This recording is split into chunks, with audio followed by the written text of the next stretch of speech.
say, for me, I may be one of the only guys here, I'm not sure, who didn't have, no, well, let me turn it a different way. So I grew up, I was middle class, grew up, father, mother, married for over 50 years.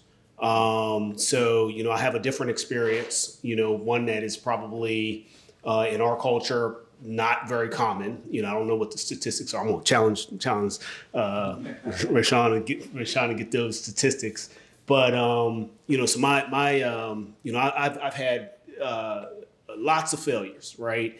I think the number one failure for me in life, growing up that way, was number one, a couple things, not utilizing the resources that I already had tapped into. So all of us get together, our kids, I think somebody had already said it. If they don't want to listen to me, I'm gonna go talk to coach, go talk to Control. You know what I mean? Like, see what he says, because a lot of times our kids, they'll listen to other people before they'll listen to us, and I have a 12-year-old daughter and a 10-year-old son. That's number one. I think overall, I wish that I had have matured faster. Mm-hmm. I don't know if it was because I kind of had that, I had a great upbringing, right? But like for us, that could mean that you're not exposed to certain things that now that I'm 43, I know are out here, right? And it's all the things that we talk about with our kids and, are our kids ready for that? Are our kids ready for this? Because we know that we have them in some kind of our bubble until they get to maybe the college years. They're going to be in a bubble. So I wish that I had learned the skill to acquire knowledge and then turn, the skill part is turning the knowledge into actionable items to implement that knowledge. And so I think that I have not come into that until my late 30s, right? Now, I think there's a couple things that made that happen. One was actually getting married. So I could say, I'm actually married to the woman that I met in high school, although we weren't together, the whole time. Now that I'm thinking about it, yeah, I had a great life in between that, but that probably slowed me down to where I could have been. So, if I had to just kind of buckled down and just kind of, because God put the one there for me, if I had to buckle down, I'd be a lot further probably, because I think she matured me from being a hothead, from, and matured me into, then we had kids, and so kids kind of matured me into that. So my biggest failure probably was not maturing faster, which meaning acquiring the knowledge that was right there at my fingertips, or utilizing the resources that I had growing up. And then I would say not developing the mindset of abundance, God's abundance that I have right now sooner, and not implementing, not reading. Not reading at an early age, not making reading cool, right? When I was in school, it wasn't cool to be on the honor roll. I was, but, wasn't exactly, cool if people make fun of you for being on the honor roll. Things were backward. I wish I could have figured those things out faster. And then I wouldn't be, and also I think that impacts me in my adulthood. Most of you know I've been who know me, have been working on both a career, right? The normal way. I'll say the poor dad of the rich dad, poor dad way, right? And then I've been just recently crossed over to getting rid of that career. I had a very successful career. Now, if I could have read those things before, when I was coming out of school, my trajectory would have been different. Last part would be, from a maturity standpoint, it was who I was hanging with, right? As I started to become more successful and stopped and knew myself more, I wasn't quite worried about what others thought more so than what I thought and my wife thought and those that mattered to me thought, right? And it was easily for me to decipher who's in my corner and who's not. You know what I mean? Like all the guys in this room, we're not here because we're financially, that's not, well, we're financially sound, but that's not the reason we're here. We're here because we have a mindset. We care about each other. We want each other to have the dinner table conversations about life in general. And so I wish that I had built that earlier and not worried about, you know, the fad, the next fad, or am I cool? Am I in this circle, right? I wish I could have just worried about which circle was going to get me to my legacy. So I think those were would be my major, looking back. I don't know if that's a failure, but, and then as far as challenges go, I don't look at failures as failures. I look at them as challenges. We have to overcome challenges. We get better every time. And I think that was the common theme in the room. And so each time I fail, I was scared to fail for a long time. And it wasn't for a person actually in this room, this guy right here. I blame him for resigning from everything. I blame him for everything. But and that just shows who you hang out with, who you're around. You know, Rashawn inspires me every day. And so like I look at his stuff and it's just like, man, just looking at these guys in the room doing their thing makes me want to do my thing. You know what I mean? And so, all right. I'll just say my biggest failure has me where I'm at today, and mindset wise. And I'm not thankful for the failure, but I do recognize that because I had this failure is the way I think, the way I am now. Long story short, government procurement found me. My background is business management, supply chain logistics. I was doing all that stuff for years before I got into government procurement. I left out of that field because I just felt like it was taking me away from my family too long. And I just wanted to do something just where I can be in and out 9 to 5. I was just tired, little small kids. I just wanted to be with my family. So I ended up taking a job, large pay cut, but I was happy because I was home with my wife and small kids every day.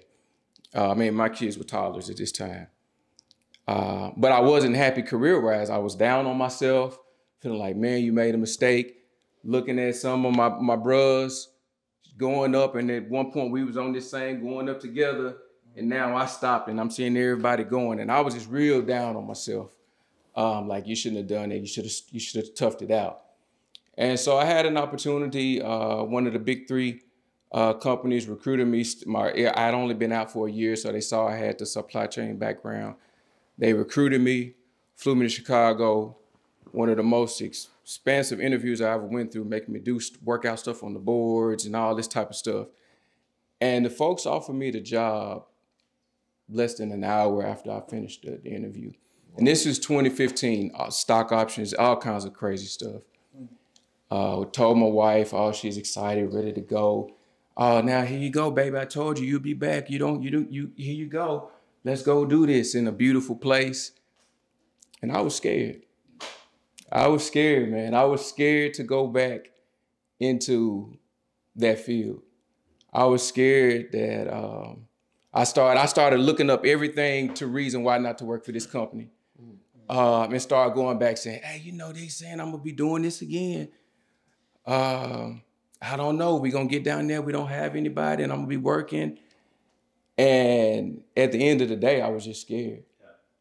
I was just scared. And the biggest failure in that for me was my wife believed in me, and I didn't believe in myself.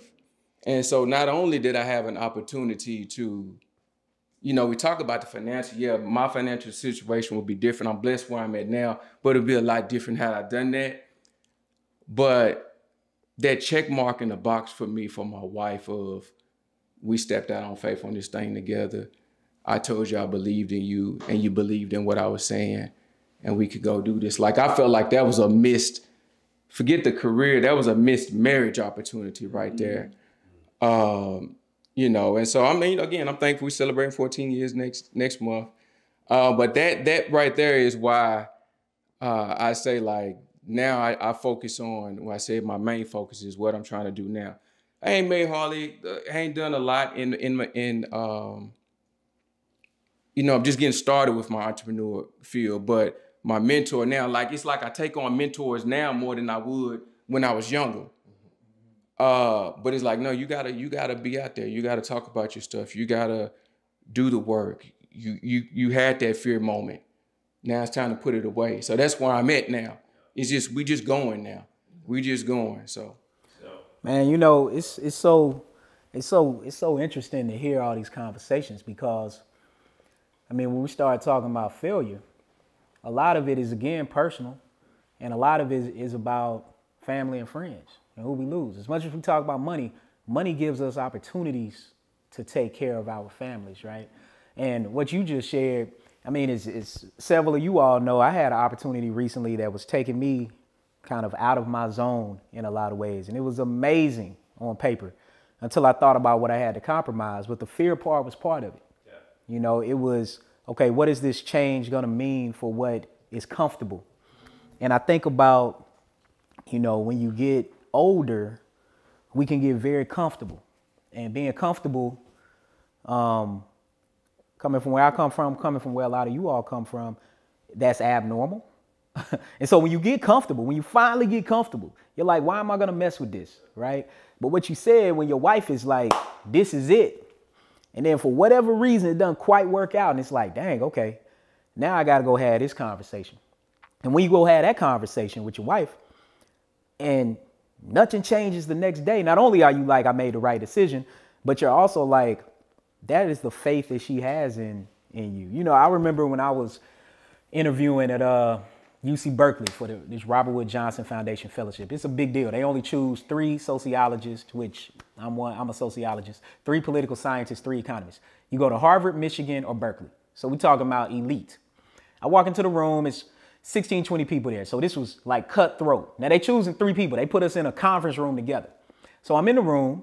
Not only am I the only black person, I'm the only other person that's from a public institution.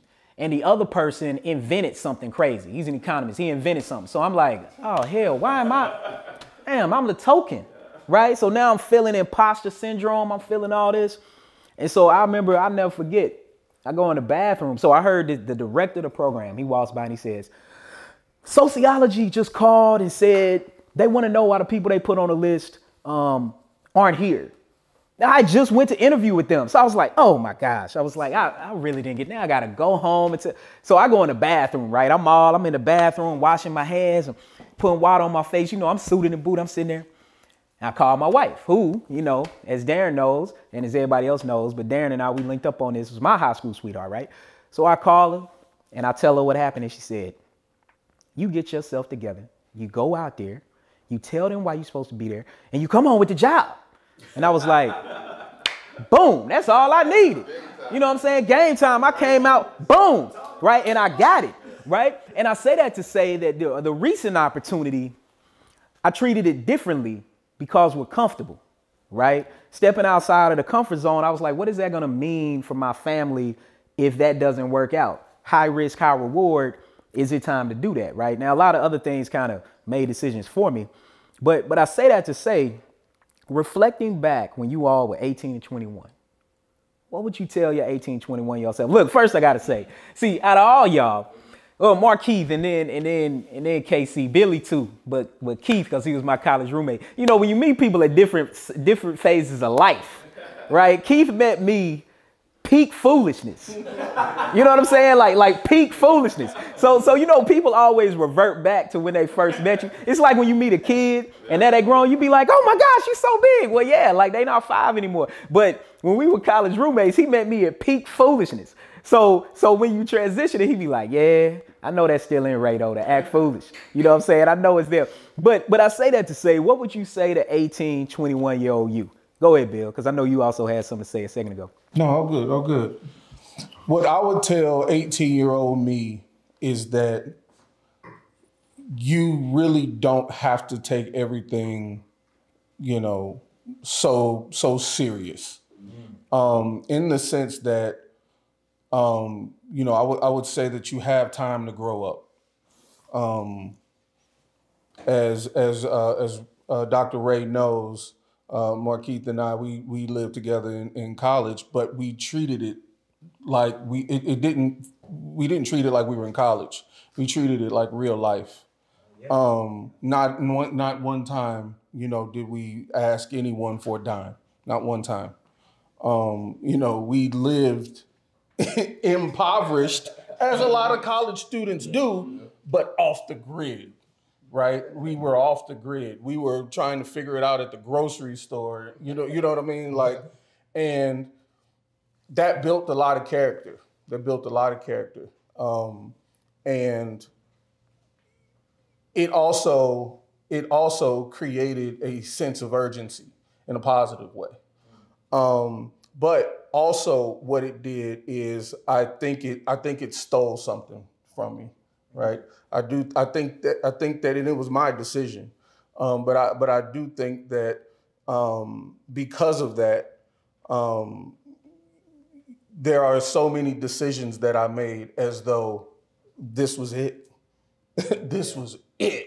If I don't make this particular decision, what's gonna happen? Who knows? You know. And so I would just tell my younger self that, you know, it'll be fine. You have time. And you don't have to take everything so serious. Real talk, man. Like, we always have another shot, you know. And when I think about failure, I always think sometimes my recent failure is the biggest because the success is also the biggest. So sometimes the failure becomes the biggest. But I mean, what would you tell? So we in Rob Hall. That we stayed in Robinson Hall, Crenshaw. I don't know if you got there when Robinson was still open or if it had closed. Yeah, Robinson Hall was the OG goal. So we it was like when I'm saying stayed in OG, Robinson I Hall. mean like 30 and 40-year-old men. Oh man. We're trying to come back. Oh yeah, it was crazy. We had the community showers too. We had a community shower, so we be in the shower. We be like, man, that joker in the shower with the curtain open. Like, what is he doing? 18, we in there with grown men, like Man. real truck drivers. Yeah, like why you still in college, bro? You 36. Like, I mean, nothing against, but why you still in the dorm at 36? We had the most freedom though, man. We had freedom. We could have like the ladies to the place, whole nine, all day. No checking in, none of that kind of stuff. John like McIntyre, Mike. Yeah, it was like, we were grown. Nick. You know what I mean? In our dorm. But what I would say, just to piggyback on Professor Ray and Dre, what we call him, Dr. Ray and Ray combined, Dre. So hold on, this is an aside. People in St. Louis, they shorten their words. That's just right. Man. No, they shorten their words. So we get ready to go somewhere. Keith is like, Billy, you remember? Keith is like, hey man, we get ready to go to the AT. And so I'm like, AT, I'm really trying to figure it out, because I'm trying to pick up on the lingo. We freshmen. And he was like, get ready to go to the AT, the ATM, the automatic teller. I'm like, ATM already short. Like what? Like everything is short. So it's kind of like Jackie Robinson. We were rapping earlier. And I was like, hey, I was like, I got them J Robs. I got the J Rob. No, I just made good use of words. I mean, you do, man. Hey, I'm not gonna add another syllable. Keith is good with words, man. He's always been good with words. No. But what I would say, just to piggyback, it kind of piggybacks on what both of you all said. One, being more present. That's something that I've really been valuing my last really 7 to 8 years here now. But more so, I think about along with Billy just said with regards to, we were living like adults we were adults first going to school. We weren't college students, you know what I mean, with a job. Like, we were really adults. I was, for me particularly. But a lot of that came earlier on with me, one, being the oldest in my family, and, really looking out for my younger brothers. At the time, I didn't have a sister at the time, but my younger brothers, and, I was out there, getting it. I was hustling, to help out, my family and help out my brothers, working at a very young age. So when people say like 13 going on 40, 13, I was an adult. Like, I just wasn't old enough at a young age. So, it's funny, we talked to a lot of our people that we went to school with early on. They was like, man, you and Billy had a crib, man, house pushed out, whole nine, you know, we thought y'all was selling dope. But no, it was just earlier on, I really was, I had to, you know, for myself, I didn't have, in my mind, I didn't have family to turn to. I had to become stable. I had to get my finances in order and make sure that I was stable. And what it did was kind of to what Billy was saying was, it didn't allow for me to be a teenager, a late teenager, and in my 20s. You know, I got married at a younger age because I was super focused on the next. You know, just thinking about it now, you know, I've learned to just be more present, you know, in the moment. When I talked about my younger brother, that was another thing that I kind of, you know, I didn't do the work and, you know, remain present. I meant that, you know, I said that earlier, that, you know, I didn't wallow in the moment the way that I was supposed to. I didn't sit there in it in the moment and really, you know, grieve the way that I was supposed to. And, you know, I've gotten counseling therapy. I'm an advocate for that. If anybody knows me, I talk about that openly. So I have gotten therapy for that. But and one of the things I learned as a result of therapy is to be more present. So that's what I tell myself. I don't want to keep rambling. Oh man, that was on point, man. Being present is so important. We in our 20s and oftentimes our 30s, we push to make that almighty dollar. This man that I interviewed for a study, I was asking him, you know, if he could go back, what would he do? This similar sort of question. He said, you know, if I could do it all over again, I would have spent more time with family and friends and not chase that almighty dollar. He said, because at the end of the day, you can't take it with you and you're going to spend it. And, you know, it always hit me about being present, being there. And I think sometimes we put so much focus on financial resources, but I really think it's what the finances can do for us. Yeah. They give us job flexibility. They give us autonomy. You know, so I think, you know, as sociologists in my world, we can be really specific about what we mean. It's not just about making money to make money. It's not just being a millionaire to do it and being real. That most people never achieve that, right? But there's some millionaires in this room, right? And so, but the part of it is the money gives you job flexibility. The money gives you autonomy. The money gives you control. And when you have that, that means your kid gets sick at school. Guess what? You can go pick your kid up. You can lay in the bed with your kid. And your kid won't forget that. It's about the flexibility. You or Darren, go ahead. Okay. Yeah, I think that if I was able to talk to my 18 to 20-year-old self, I would just basically let him know that you're on the right track. At the time, I was, you know, entrepreneurial. I was selling T-shirts and white tees. You know, BET had just hit. You know, you talk about 98, 99. So when I moved to the South, a lot of them didn't have the same tees that they saw on BET. They had to go to Walmart. Right? So yeah, so in New York, so I actually went to New York and I said, look, can you ship this to my dorm? You know, so I got the black tees, the white tees, and you know, I was entrepreneurial. Also, one of my roommates taught me how to code early. So I was able to burn DVDs before they had to, you know, before everyone can do it. So I would get the mixtapes from back home, you know, Tupac versus this, and make notes. But I think that the foundational point that I would say to myself is that I know you don't want to work for anyone else, right? But in order to get out of the rat race, you can't work your way out of it. You can only invest your way out of it. And that means either owning a business and running yourself or investing in someone else's business. I think that I didn't know that until I read the book, Rich Dad, Poor Dad. You know, I think that book is responsible for the majority of the millionaires probably in the world right now. And, you know, the basic fundamentals of that book is that, you know, you have to get to that I quadrant is where you can invest and allow your money to work for you and not against you. So. Yeah, I think for me, looking back, similar to y'all, you know, I was having a great time at 18. And, you know, I think though the number one thing I would tell my 18-year-old self would be is to make more friends. Okay. At a time, I think what is that, back in the 90s, late 90s for us, or for me when I was 18, you know, I think our culture was more about like this rap group, that rap group. So that kind of transpired into, I'm gonna get my clique at college and these are my 5 guys I'm hanging with. That's it. I don't care what no other clique is doing.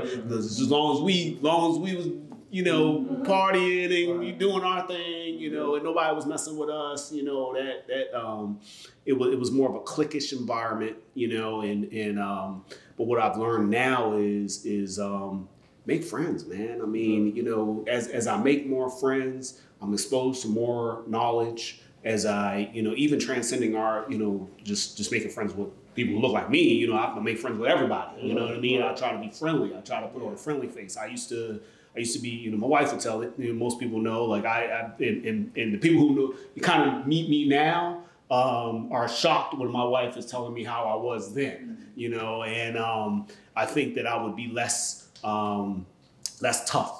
You know, I'd be less. I say be less tough, man. You know, make more friends. You'll have more access to information.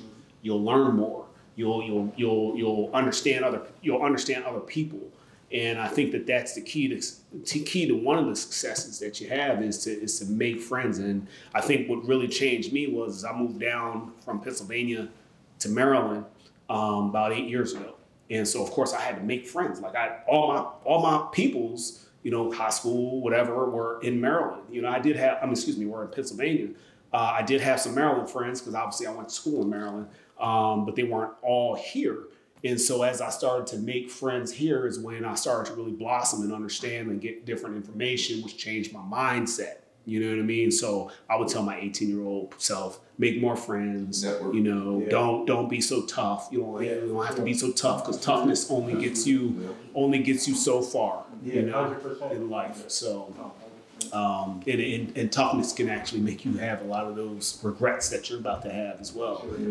So, yeah, that's me. Yeah, one of them is real simple, real short. Never put a vice before responsibility. That's it. That's it right there. I'll tell you, for me, I would tell my 18-year-old self, you're good enough. You are enough.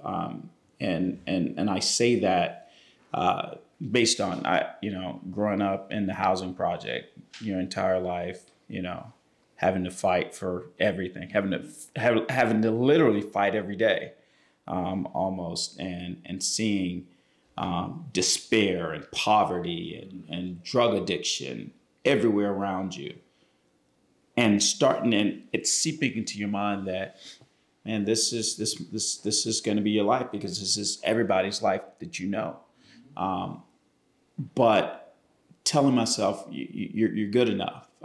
You're smart enough, not minimizing myself. Back in school, and Darren said something about it a little earlier. It wasn't cool to be smart or make the honor roll, and especially where I was from. I was, I would minimize myself. All the work that I did in high school, I could do it with my eyes closed.